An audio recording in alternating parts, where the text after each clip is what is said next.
व्यंग लेख का शीर्षक है महाराष्ट्र में खेला। राष्ट्र हो या महाराष्ट्र, राजनीति जोड़ तोड़ से चलकर तोड़ फोड़ पर उतर आई। विपक्ष की पटना बैठक के बाद से शरद पवार की टेबल क्लॉक की टिक टिक भाजपा के लिए खतरे की घंटी का काम कर रही थी। सो उसे एनसीपी की सीपी में से मोती निकालने पड़े।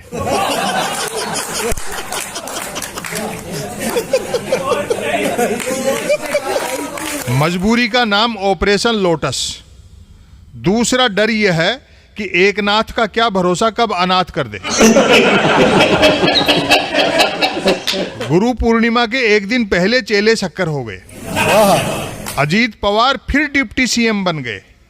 पिछली बार तो ब्रह्म मुहूर्त से सूर्योदय तक क्षणभंगुर डिप्टी सीएम रहे थे। हे भाग्य विधाता, अब की बार तो भाग्य में लंबा कार्यकाल लिखना।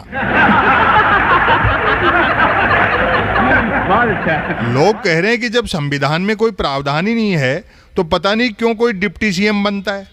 बताइए, किसी गैर भाजपाई विधायक को किसी जांच एजेंसी का डिप्टी कमिश्नर अपने ऑफिस बुला ले तो फिर बेचारे के पास डिप्टी सीएम बनने के अलावा कौन सा रास्ता बचता है। शरद पवार से छिटक कर प्रफुल्ल पटेल कितने दिन प्रफुल्ल रहेंगे, समय बताएगा।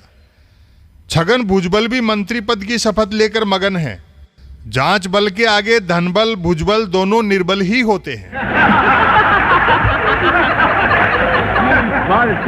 यदि भाजपाई किसी अन्य पार्टी पर भ्रष्टाचार का आरोप लगाने लगें तो समझ जाना चाहिए कि आरोपित पार्टी के एक या अनेक नेता गले में कमल का फूल छपा केसरिया दुपट्टा धारण करने ही वाले हैं।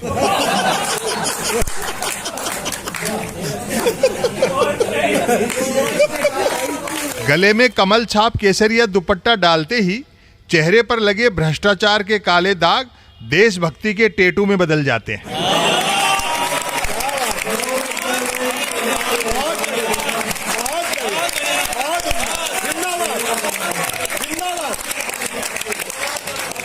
बेमिसाल 9 साल में कमल छाप केसरिया दुपट्टा चरित्र प्रमाण पत्र हो गया है। प्रक्रिया यूं चलती है, कोई भाजपाई किसी गैर भाजपाई पर भ्रष्टाचार के आरोप लगाता है। संयोग कहें या प्रयोग, तभी जांच एजेंसी से उस गैर भाजपाई को नोटिस मिलता है कि आप तुरंत अपनी आय का हिसाब दें।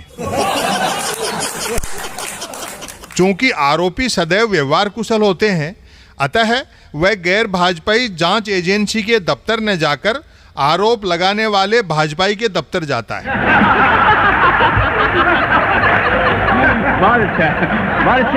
वहां उसे समारोह पूर्वक कमल छाप केसरिया दुपट्टा अर्पण किया जाता है। आरोपी उस समारोह की तस्वीरें ट्वीट करता है, जिन्हें आरोप लगाने वाला भाजपाई रीट्वीट करता है। जांच एजेंसी को आय का हिसाब मिल जाता है।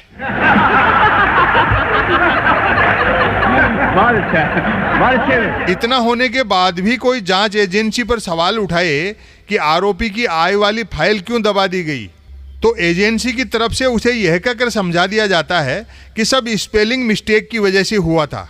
उनसे आय का नहीं, आयु का हिसाब मांगा गया था और आयु का हिसाब उनके द्वारा ट्वीट की गई फोटोओं से मिल चुका है।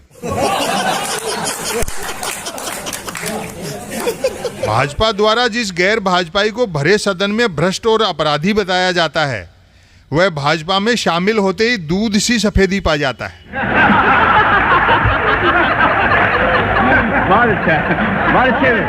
डिजिटल इंडिया की पॉलिटिक्स में अब सिर्फ नंबर मायने रखते हैं, फिर चाहे दल बदलू 2 नंबरी हों या 10 नंबरी।